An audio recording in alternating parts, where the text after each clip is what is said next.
Essa então é a primeira questão de retorno. Qual é o tipo de vida que você, que cada um de nós aqui, gostaria de ter? Vamos explicar melhor essa pergunta. Como você gostaria de passar os seus dias, cada dia? Se você pudesse escolher, quais seriam as atividades que você gostaria de fazer? Quais os lazeres, quais os afazeres que você gostaria de ter? Enfim, qual seria? Para onde você gostaria de ir? O que gostaria de ouvir, de ver? Quais ações você gostaria de ter? Enfim, objetos que vocês gostariam de ter, coisas que gostariam de ter. Agora deixa eu estender para a igreja onde nós estamos congregando. Qual é as tuas preferências em relação à igreja? Assim, agora vamos pensar. A gente pensou assim, qual é o estilo de vida que eu gostaria de ter? E agora pensar qual é o tipo de igreja eu gostaria de ter? Quais são as preferências que a gente tem para a igreja? Como você gostaria que fosse o prédio da igreja? E o terreno em volta da igreja, como é que você gostaria que fosse? E os móveis que estão na igreja, como é que vocês gostariam que fosse?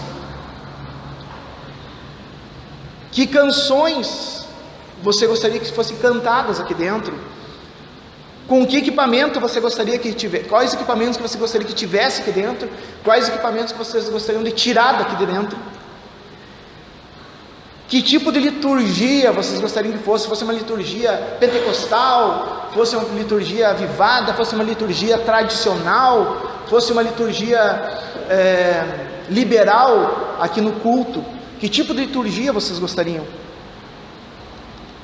Que tipo de pregação vocês gostariam de ouvir? O que vocês gostariam que os pastores, os ministros da palavra viessem aqui e falassem? Talvez falasse sobre vitória, talvez falasse sobre bênção, talvez falasse sobre o poder de Deus. Sobre o que vocês gostariam de ouvir? Que pastor vocês gostariam de ter? Né? Ou pastora? Qual seria o pastor que vocês assim, eu tinha que ligar para o bispo para o próximo pastor ser fulano? Com que tipo de gente vocês gostariam de congregar? Que tipo de gente vocês gostariam que tivesse aqui? Né? Gente elegante, gente alegre, gente séria, gente rica, gente pobre. Que tipo de gente que vocês gostariam assim, de encontrar toda vez que vocês estivessem aqui no culto? Que tipo de atividade vocês gostariam que a igreja promovesse? Quais atividades vocês gostariam que a igreja promovesse? Enfim, quais são as preferências que vocês têm para essa igreja? Quais são as preferências que vocês têm para a vida de vocês? Cada um tem a sua preferência, eu tenho as minhas, cada um de vocês tem as suas preferências. Cada um tem algo que acha melhor e algo que acha pior. Agora que a gente já pensou sobre as nossas preferências em relação à vida, em relação à igreja, eu quero convidar os irmãos para abrirem a Bíblia em Mateus capítulo 6, versículo 10. Mateus capítulo 6, versículo 10, diz assim: venha o teu reino, faça-se a tua vontade, assim na terra como no céu. Nós recitamos, nós rezamos, nós lemos Jesus ensinando o Pai Nosso, mas nós não queremos fazer a vontade de Deus. A gente diz, seja feita a tua vontade, mas a gente não quer a vontade de Deus, a gente quer a nossa vontade, a vida que eu quero ter a vida que eu quero, eu procuro me esforçar ao máximo para que a minha vida seja do jeito que eu quero, eu procuro me esforçar ao máximo para que a igreja seja do jeito que eu quero. Mas, para um pouquinho, eu não disse que me batizei, eu não disse que entreguei a minha vida para Jesus. Então a pergunta não deveria ser, qual é a vida que eu quero? A pergunta que eu deveria fazer, se eu entreguei a minha vida para Jesus de fato, a pergunta que eu deveria fazer é: o que Jesus quer da minha vida? A igreja metodista se diz uma igreja cristã. E Santa Rosa tem uma igreja metodista. Cristã quer dizer seguidora de Cristo. Cristã quer dizer que Cristo é o cabeça, Cristo é o dono da igreja. O dono dessa igreja não é o bispo Luiz Virgílio ou qualquer outro bispo. O dono dessa igreja, muito menos, não é o pastor Danielson. O dono dessa igreja não é uma diretoria. O dono dessa igreja não é as pessoas que construíram esse prédio. O dono dessa igreja é Jesus. E se Jesus é o dono dessa igreja, não deveria ser a igreja do jeito que eu quero. Deveria ser a igreja do jeito que o dono quer, o jeito que Jesus quer. Eu quero pedir que vocês parem por um momento. Agora a gente já pensou sobre as coisas que a gente tem preferência. Eu também tenho preferência. E essa palavra, ela não me exclui. Eu não estou acima dessa palavra que eu estou pregando, como se essa palavra não me atingisse, como se eu fosse completamente possível de renunciar. É para mim também. Eu também tenho preferências, eu também tenho gostos. Mas vamos parar agora que a gente fez um exercício de pensar naquilo que eu quero para a minha vida, aquilo que eu quero para essa igreja. Vamos fazer um exercício de ouvir a voz do Espírito Santo e perguntar para o Espírito Santo: Senhor, o que Tu queres da minha vida? Senhor, o que Tu queres da Igreja Metodista de Santa Rosa? Afinal de contas, eu entreguei minha vida a Jesus. Afinal de contas, essa é uma igreja cristã. Eu brinco, nunca cheguei a falar isso, né? Mas tinha um certo pastor de uma igreja independente, né? Não é de uma denominação independente. Não, ele inventou uma igreja, abriu lá, alugou um lugar e fez uma igreja para ele, numa outra cidade, não é aqui, numa outra cidade. E ele tinha mania assim de expulsar a gente, de permitir gente: tu é digno de estar aqui conosco, tu não é digno. E daí vieram falar comigo, né? Ah, mas ele não pode fazer isso. Daí eu disse: claro que pode, a igreja é dele, mas se a igreja fosse de Jesus, ele não podia. Mas como a igreja é dele, ele pode expulsar e trazer quem ele quiser. Se a igreja fosse de Jesus, ele não podia. Quem é Jesus? Jesus é o cabeça da igreja. Mas quem é Jesus? Jesus é o Salvador do mundo. Mais do que Salvador do mundo, Jesus é meu Salvador e Jesus é o teu Salvador. Jesus é o teu Salvador. O que quer dizer isso? Quer dizer o seguinte, presta atenção: se Jesus é o Senhor, Ele é aquele que dirige a tua vida, Ele é aquele que manda em ti. Em mim ninguém, gaúcho, né? Em mim gaúcho ninguém manda. Não, se gaúcho cristão, nenhum homem manda, mas tem um que manda, Jesus. Senão não é cristão. Jesus é o Salvador do mundo, e a igreja pertence a Ele, deve ser dirigida por Ele, e não pela vontade humana, não pela vontade de X, de Y, de fulano, de beltrano, de pastor, de bispo, de membro, de diretor, de coordenador de não sei o que, de secretário. Não, a igreja tem que ser dirigida pelo Espírito Santo, através da palavra de Deus, e não por vontade humana. Para que a gente seja salvo, a gente precisa que Jesus seja o nosso Senhor. O que quer dizer ser salvo? Salvo do quê? Não tem enchente aqui em Santa Rosa, né? Que nem tem nas outras cidades. Ser salvo do quê? Irmãos, prestem atenção, uma coisa a gente viu ali, e eu posso mostrar, a pregação não é sobre isso, mas eu posso mostrar dezenas de versículos bíblicos confirmando que a gente pensa que os bons vão para o céu e os maus vão para o inferno. Não é isso que a gente pensa? Os bons vão para o céu e os maus vão para o inferno. Mas não é isso que a Bíblia diz. A Bíblia diz que todos pecaram e todos estão destituídos da graça de Deus, todos sem exceção. Hoje no mundo tem cerca de 7 bilhões de pessoas, e essas 7 bilhões de pessoas estão condenadas ao inferno. Eu também, vocês também. 7 bilhões de pessoas condenadas ao inferno, a não ser que Jesus seja Senhor da nossa vida. Não é os bons vão para o céu e os maus vão para o inferno, porque não existe bondade suficiente em ninguém, não existe santidade suficiente em ninguém, não existe nenhum gesto de ajuda, não existe nenhum algo bom que tu possa fazer na tua vida, ajudar um pobre, estender a mão ao necessitado. Não existe nada que tu possa fazer de bom capaz de apagar o teu pecado, e quem pecou merece o inferno. E 7 bilhões de pessoas nesse momento pecaram no mundo, e 7 bilhões de pessoas nesse momento merecem o inferno, e eu mereço o inferno, e nós aqui merecemos o inferno junto. Quem nos tira do inferno não é o nosso bem que fazemos, quem nos tira do inferno não é a gente congregar numa igreja X ou numa igreja Y, o que nos tira do inferno não é o valor que a gente deposita no gasofilácio, o que nos tira do inferno é aceitar o senhorio de Jesus na nossa vida. Só Jesus pode nos tirar do inferno. Tem 7 bilhões de pessoas, mais ou menos hoje no mundo. Essas 7 bilhões de pessoas estão indo para o inferno, e só Jesus pode tirá-las de lá, nada mais pode ser feito.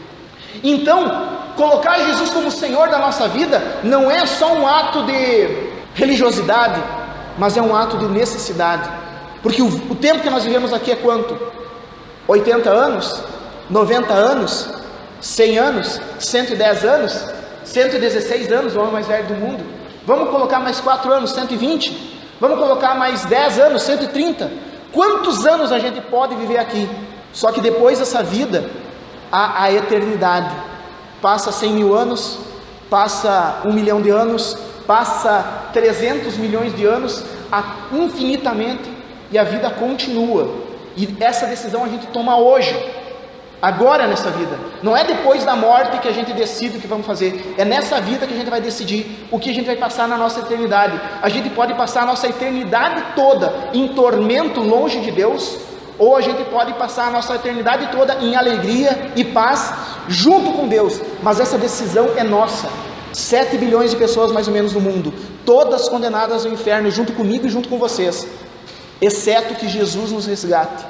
Então, quando a gente diz que Jesus é o Senhor da nossa vida, a gente não está simplesmente professando uma religião. Quando a gente diz Jesus é o Senhor da nossa vida, a gente está confirmando a nossa salvação.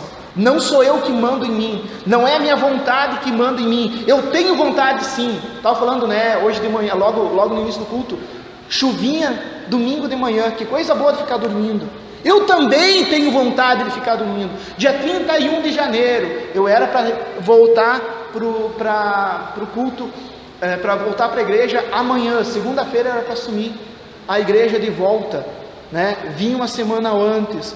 Por quê? Porque eu gosto da igreja. Não, claro que eu gosto da igreja. Porque eu achei legal, porque eu estava enjoado de férias, porque eu já tinha descansado o suficiente. Não, é porque eu senti um chamado do Senhor. É um preço que eu tive que pagar. Não é pela minha vontade, mas eu matei a minha vontade. Não estou me colocando de exemplo, porque eu não sou exemplo para ninguém. Nosso exemplo é o Senhor Jesus. Mas eu quero dizer que as mesmas aflições que vocês passam em relação à carne, eu passo muito mais, muitas vezes. É a mesma coisa. Só que tem pessoas que pensam que existem 3 caminhos. Um caminho estreito para quem é pastor, um caminho largo para quem vai para o inferno, e um caminho mais ou menos para os outros. Não existe 3 caminhos, só existe 2 caminhos. Ou tu vai pelo caminho estreito da santificação, que é um processo doloroso de tu abrir mão de ti mesmo pela vontade de Deus, ou tu vai pelo caminho largo da condenação.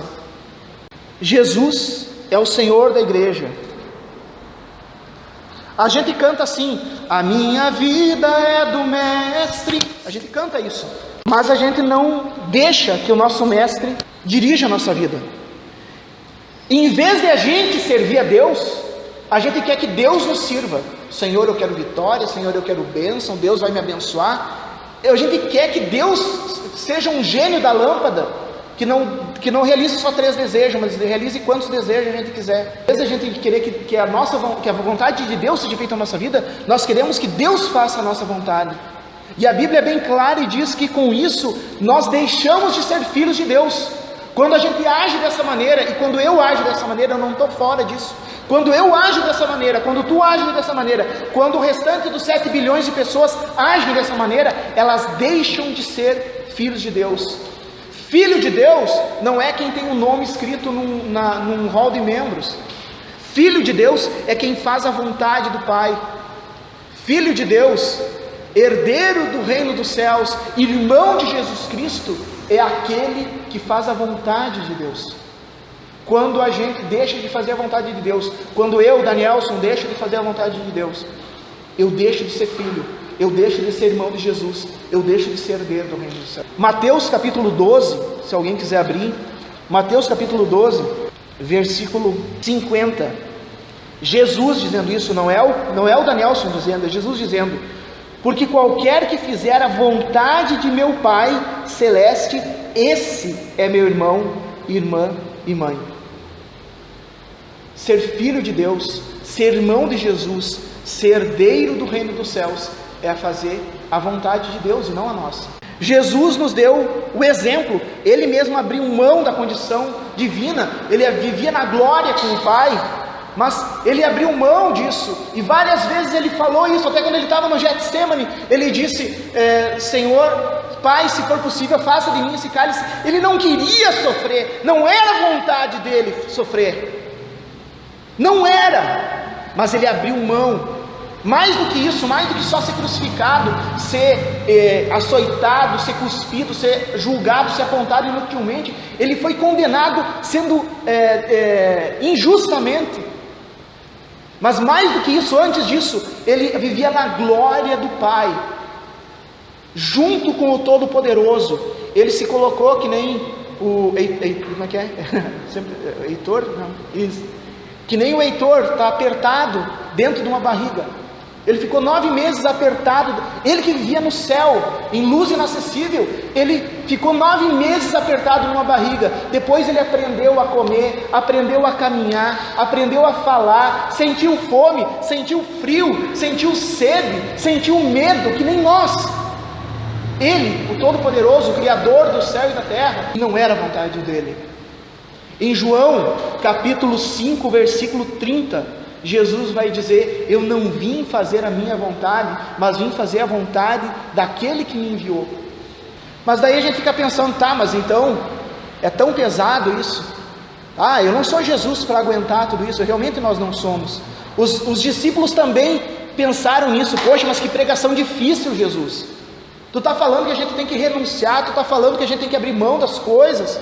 Os discípulos também pensaram o que nós estamos pensando, o que eu estou pensando. Poxa, mas será que eu aguento?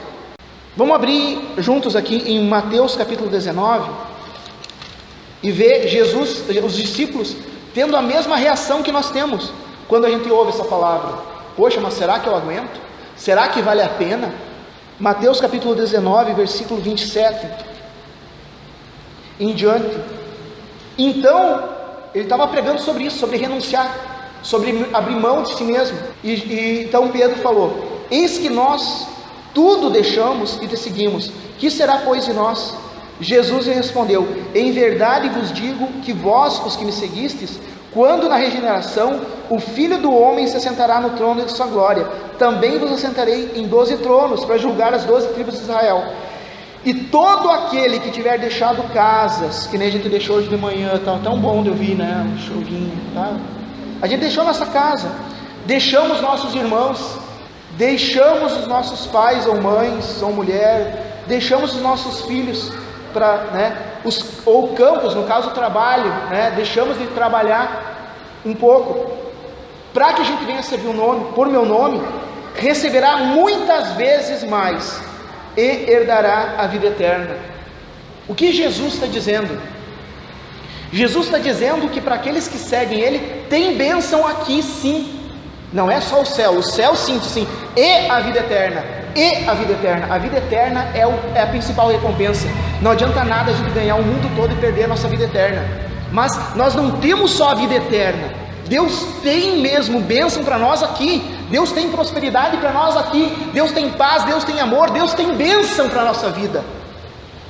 Mas essa bênção para a nossa vida é para aqueles que seguem Jesus. O que nós temos que pedir é que o Espírito Santo dirija essa igreja conforme a vontade de Deus e conforme a palavra.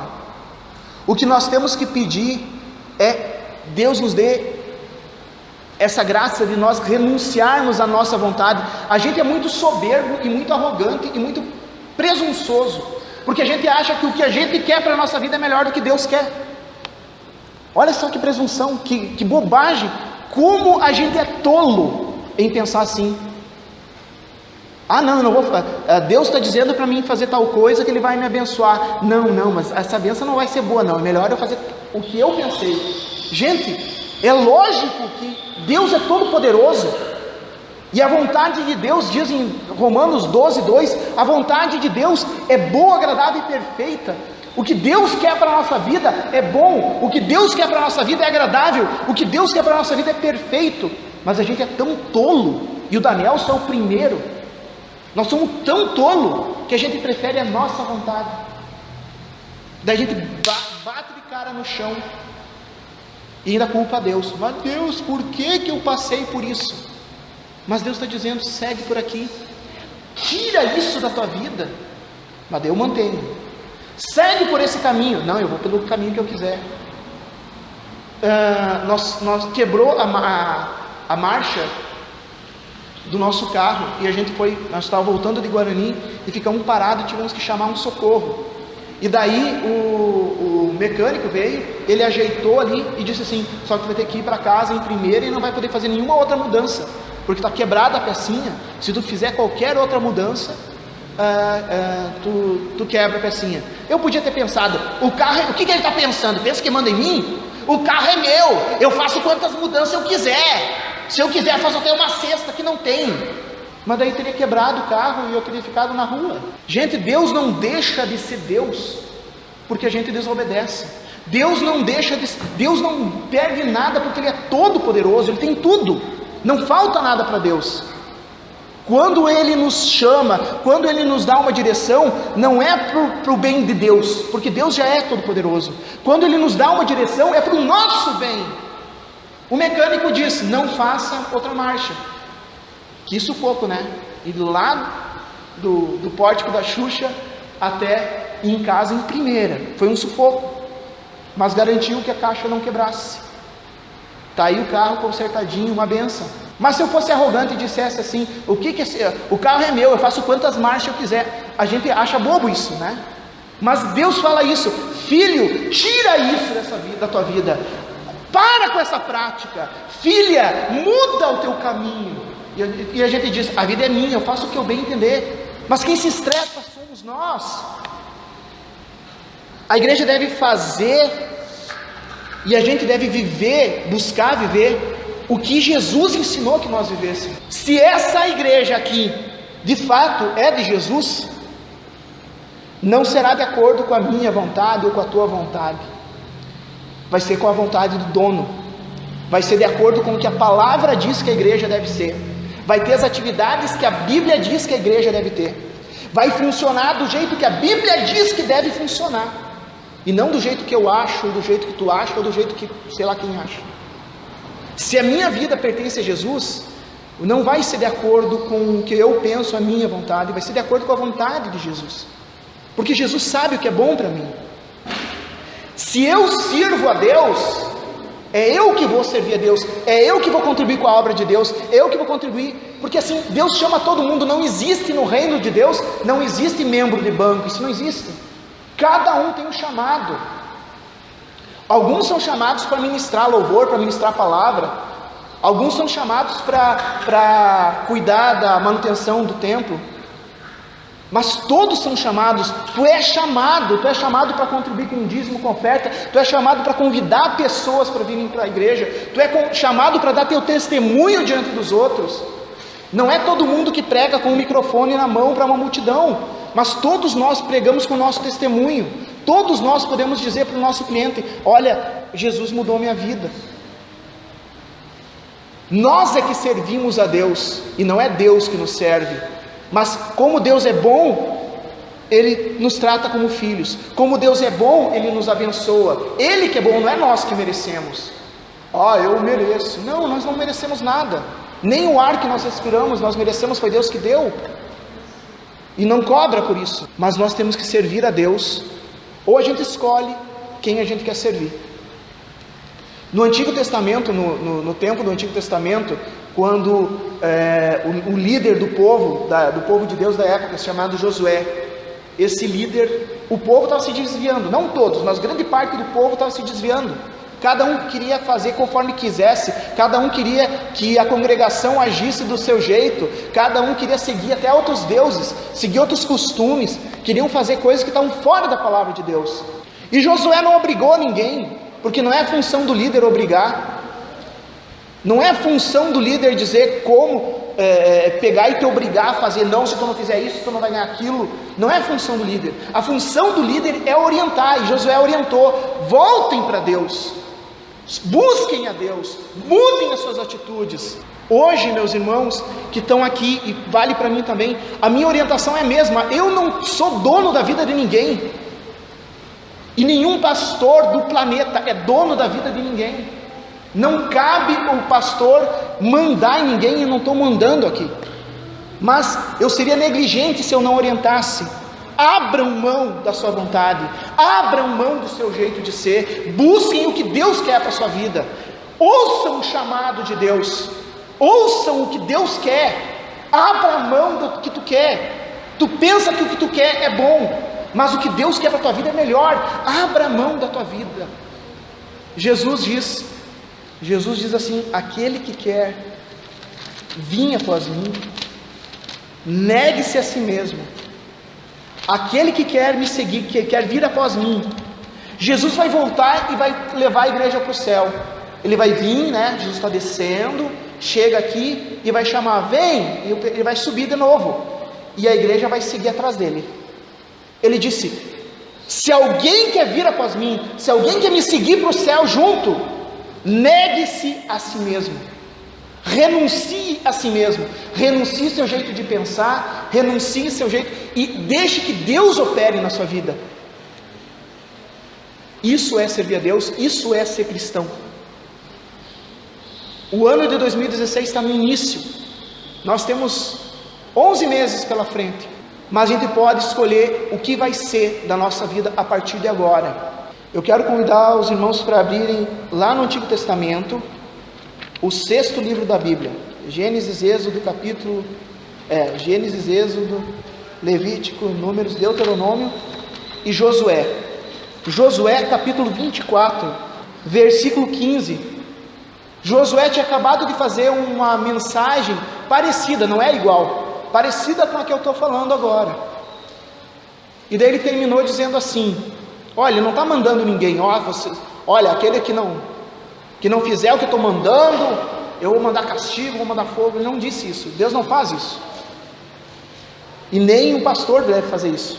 Josué capítulo 24, versículo 15, ele diz assim, depois de ele ter falado tudo que ele falou, ele disse assim: porém, ou seja, depois de vocês ouvirem tudo que eu estou explicando para vocês parece mal servir ao Senhor, escolhei hoje a quem sirvais, se aos deuses, se é a vontade própria, se é as minhas ideias, a quem serviram vossos pais que estavam além do Eufrates, ou aos deuses dos amorreus em cuja terra habitais. Se vocês acham, depois de ouvir tudo isso que eu falei, que ainda assim é ruim servir a Deus, tudo bem, então escolham servir essas coisas. Mas o Danielson, aqui não é o Josué falando, eu e minha casa serviremos o Senhor, eu e a minha família, minha casa, eu e a Keila, e se Deus nos der filhos, eu e minha casa vamos servir a Deus. A escolha é nossa, nós escolhemos. Se depois de ouvir tudo isso, se depois de ouvir que Deus abençoa, se depois de ouvir que Deus, que só Jesus salva, se depois de ouvir que as nossas vontades são piores que a vontade de Deus, se as vontades de Deus para nós é boa, agradável e perfeita, se depois de ouvir tudo isso, Vocês ainda acham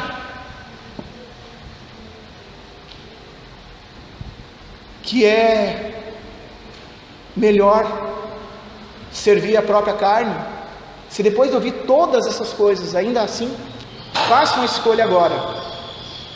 Escolham quem vocês querem servir.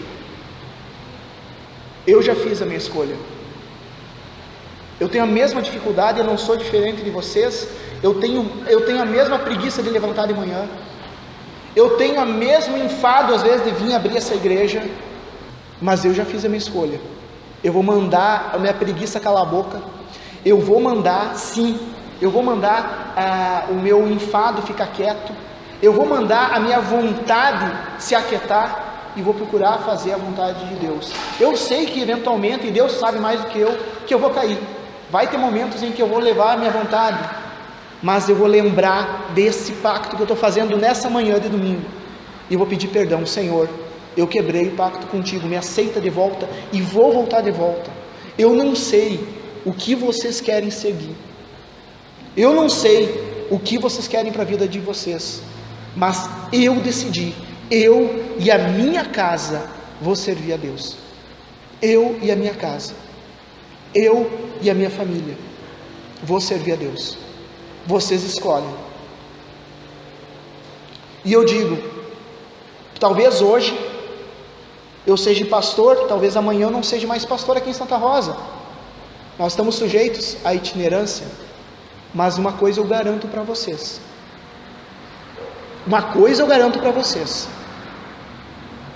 Enquanto Deus permitir que eu presida essa congregação, eu não vou agir, eu não vou cuidar dessa congregação de acordo com a vontade de homens.